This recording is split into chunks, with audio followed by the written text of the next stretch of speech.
Assalamualaikum warahmatullahi wabarakatuh. Salam sejahtera bagi kita semua. Perkenalkan, nama saya Jaati Riansyah. Saya adalah Widaswara pada Badan Kepegawaian Pendidikan dan Pelatihan Kota Jayapura. Apa kabar Anda semua? Semoga semuanya dalam keadaan sehat walafiat.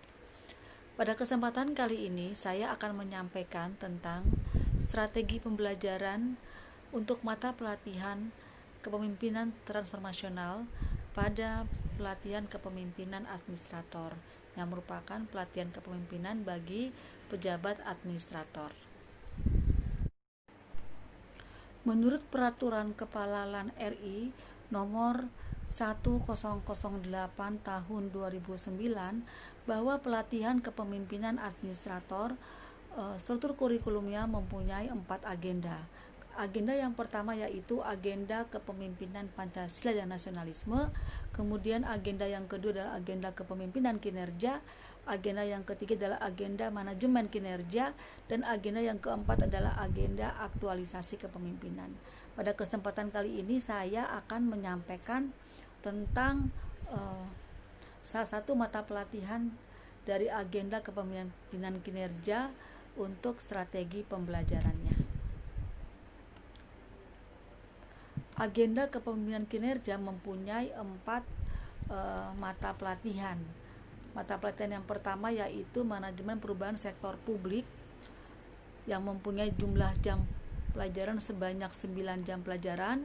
Kemudian mata pelatihan kedua adalah mata pelatihan kepemimpinan transformasional, juga memiliki 9 jam pelajaran. Kemudian mata pelatihan ketiga adalah mata pelatihan jejaring kerja dengan jumlah JP sebanyak 9 jam pelajaran. Kemudian mata diklat komunikasi efektif yang juga mempunyai jumlah jam sebanyak 9 JP.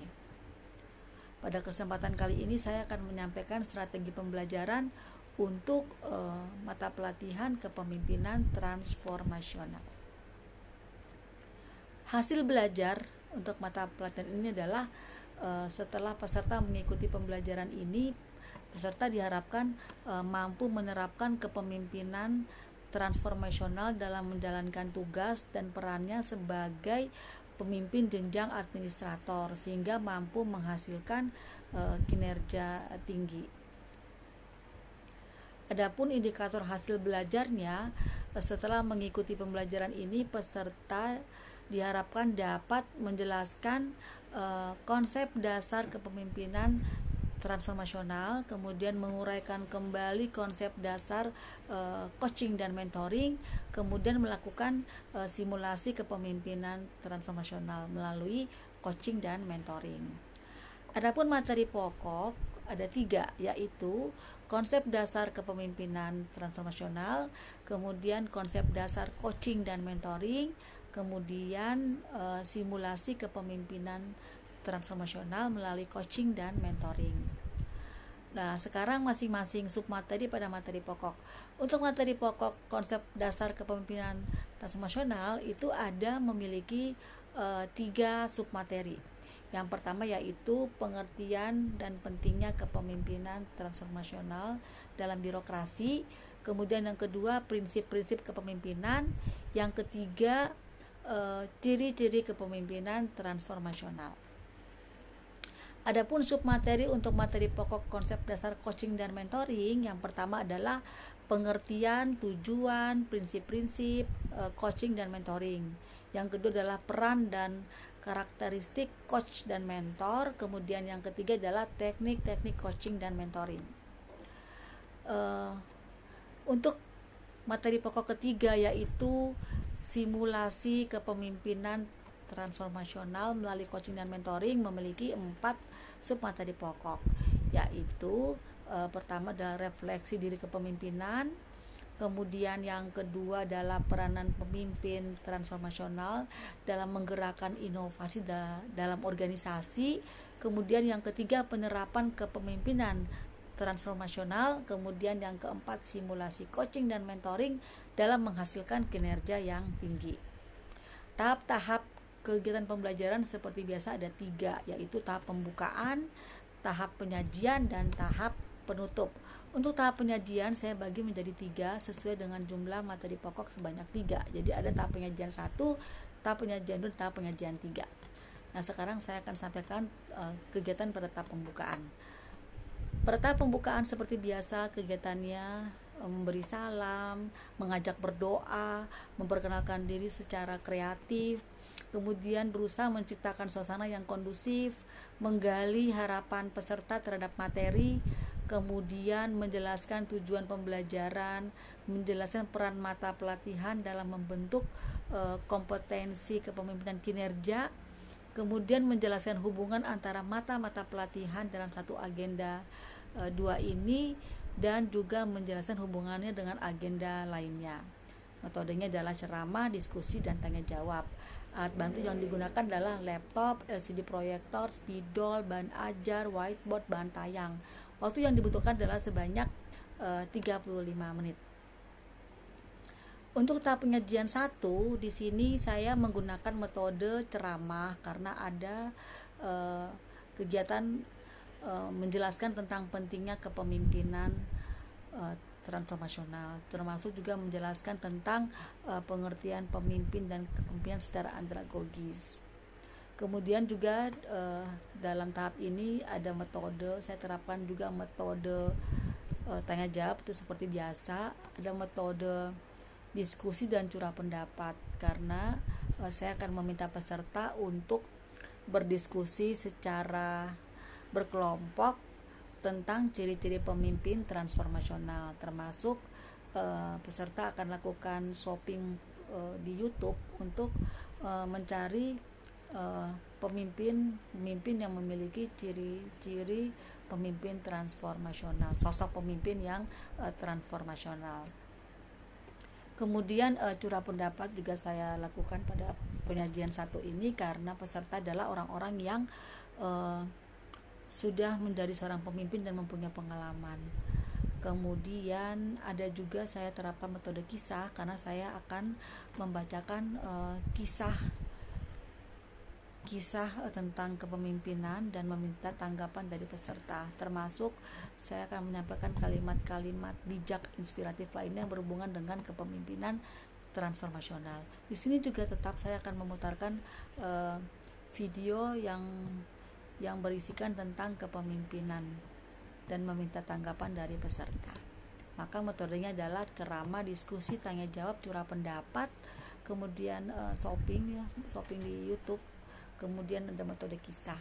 Alat bantu adalah laptop, LCD proyektor, spidol, bahan ajar, whiteboard, video, bahan tayang, dan bahan kisah. Waktu yang digunakan adalah sebanyak 90 menit. Kemudian untuk tahap penyajian kedua, di sini metodenya yang saya gunakan tetap ada metode ceramah karena di sini saya akan berceramah tentang pengertian dan tujuan coaching dan mentoring dan seterusnya. Tetapi juga tetap ada metode tanya jawab, ada metode diskusi karena di akhir nanti akan dilakukan diskusi setelah peserta melakukan simulasi. Maka ada peserta akan berdiskusi nanti dalam kelompoknya tentang manfaat coaching dan mentoring di tempat kerja, kemudian juga lakukan curah pendapat di kelompoknya masing-masing membahas tentang perbedaan antara coaching dan mentoring. Hasil diskusinya tersebut peserta akan presentasikan dalam kelompoknya dengan menerapkan metode window shopping. Jadi nanti peserta setelah menuangkan hasil diskusinya dalam kertas flip chart, kemudian peserta akan berbagi tugas. Ada yang berkunjung ke kelompok lain dan ada yang menjaga di kelompoknya untuk menerima kunjungan dari kelompok lain. Harapannya adalah agar peserta mendapatkan banyak pengetahuan, tambahan wawasan dari kelompok lain tentang manfaat coaching dan mentoring di tempat kerja, termasuk perbedaannya antara coaching dan mentoring. Manfaatnya juga adalah peserta semuanya terlibat dalam pembelajaran ini. Kemudian alat bantu yang digunakan adalah laptop, LCD proyektor, flip chart, spidol, bahan ajar, kartu tanya, video, whiteboard, dan bahan tayang. Oh iya, di sini ada kartu tanya karena saya akan menerapkan juga metode make and match. di mana peserta saya akan mereview apakah peserta sudah memahami semua materi yang diberikan dengan menggunakan kartu tanya, dan peserta akan mencari kartu jawaban yang dihubungkan dengan pertanyaan. Harapannya adalah peserta bisa membahas bersama dan diketahui apakah peserta sudah mengerti tentang materi sebelumnya, sekaligus kita mereview hasil pembelajaran sebelumnya. Waktu yang digunakan adalah sebanyak 125 menit. Kemudian tahap penyajian ketiga, di sini saya menggunakan metode diskusi karena peserta akan berdiskusi setelah melakukan simulasi. Tetap juga ada ceramah dan tanya jawab, tetap juga lakukan curah pendapat karena nanti peserta akan lakukan refleksi diri tentang pola kepemimpinannya, dan setelah itu melakukan curah pendapat bersama peserta lainnya. Peserta akan lakukan simulasi dan praktek dengan berpasangan. Praktek atau simulasi di sini tentang proses coaching dan mentoring. Jadi semua peserta berlatih secara berpasang-pasangan bagaimana melakukan proses coaching dan mentoring. Dan setelah itu saya akan meminta perwakilan dari peserta untuk tampil ke depan menunjukkan bagaimana proses coaching dan mentoring yang mereka sudah berlatih. Dan kemudian nanti hasilnya kita bisa mengajak peserta bersama untuk membahas hasil simulasi tersebut. Maka alat bantu yang dibutuhkan adalah tetap laptop, LCD, proyektor, spidol, bahan ajar, bahan tayang, lembar kerja, dan metode tadi yang digunakan diskusi, tanya jawab, ceramah, curah pendapat, simulasi, dan praktek. Waktu yang dibutuhkan sebanyak 125 menit.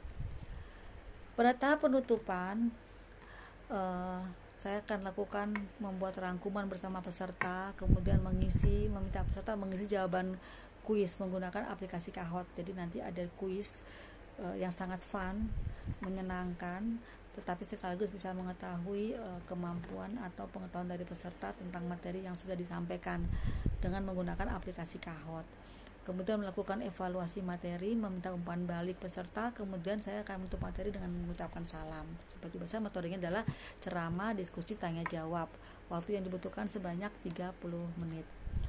Adapun evaluasi yang saya lakukan adalah evaluasi tentang antusias peserta mengikuti materi, kemudian keaktifan, keterlibatan dalam tugas, baik itu diskusi kelompok maupun pada saat simulasi dan praktek coaching dan mentoring. Termasuk saya memperhatikan antusias peserta ketika pembelajaran ceramah atau selama pembelajaran berlangsung di dalam kelas. Demikianlah yang dapat saya sampaikan tentang strategi pembelajaran untuk mata pelatihan kepemimpinan transformasional yang terdapat pada agenda 2 untuk pelatihan kepemimpinan administrator. Mudah-mudahan yang saya sampaikan tadi bermanfaat bagi kita semua, dan mohon maaf apabila ada kesalahan. Sekian, terima kasih. Assalamualaikum warahmatullahi wabarakatuh. Salam sehat.